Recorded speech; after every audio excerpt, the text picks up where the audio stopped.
আসসালামু আলাইকুম এভরিওয়ান। তো ফাইনালি আমার হচ্ছে X1 ভিসা পেয়ে গেছি, অনেক অপেক্ষার পরে, অনেক চেষ্টার পরে। আর একটু ধৈর্যের ব্যাপার, কারণ এটা হচ্ছে ইন্ডিয়ান হাই কমিশন আর এটা হচ্ছে ইন্ডিয়ার ফ্ল্যাগ। আর এটা হচ্ছে রাজশাহী। আসসালামু আলাইকুম এভরিওয়ান, আমি আজকে আছি হচ্ছে অ্যাসিস্ট্যান্ট অফ হাই কমিশন ইন্ডিয়ার, এটা হচ্ছে যে রাজশাহীতে। তো আজকে আমি অনেক হ্যাপি যে অনেক চেষ্টার পরে, অনেক দিন অপেক্ষা করার পরে ইন্ডিয়ার X1 ভিসা পেলাম। তো ভাবলাম যে আপনাদের সাথে ভিডিওটা শেয়ার করি, যে X1 ভিসা রিলেটেড। তো ছোট্ট একটা ভিডিও করবো, এটাতে তো পুরো ডিটেলসে বলা যাবে না, তারপরও আপনাদের ইনকোয়ারির জন্য বলতেছি যে যারা X1 ভিসা করবেন ফিউচারে বা করছেন, আপনাদের ভিসা পাচ্ছেন না, এরকম রিলেটেড যদি কোনো কোশ্চেন থাকে তাহলে আমাকে কমেন্ট করে জানাতে পারেন বা আমাকে মেসেজ করতে পারেন। আমি এই বিষয়ে আপনাদেরকে ছোট একটা ভিডিও করে শেয়ার করে দিব। আর এটা হচ্ছে যে একটু সময় সাপেক্ষের ব্যাপার। আপনার মেইনলি থাকতে হবে ম্যারেজ সার্টিফিকেটটা অ্যাটাস্টেড করতে হবে। মেইন যেটা অ্যাটাস্টেড সেটা হচ্ছে যে মোফা করতে হবে। হ্যাঁ, ministry of foreign affairs Bangladesh থেকে এটা হচ্ছে মোফা করতে হবে, ম্যারেজ সার্টিফিকেট।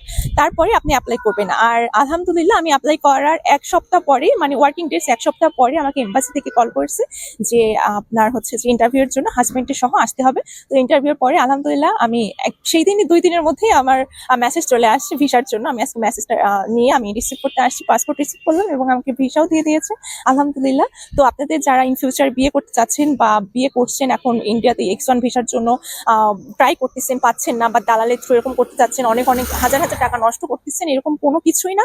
ভিসা ফি আপনার মাত্র 1500 টাকা। 1500 টাকাতে আপনাকে জাস্ট অ্যাপ্লিকেশন করতে হবে এবং আপনি অনলাইনের মাধ্যমে নিজে নিজে প্রসেসটা করতে পারবেন। এবং আমি নিজেই স্লট নিয়ে এসেছি, নিজেই বুকিং করেছি।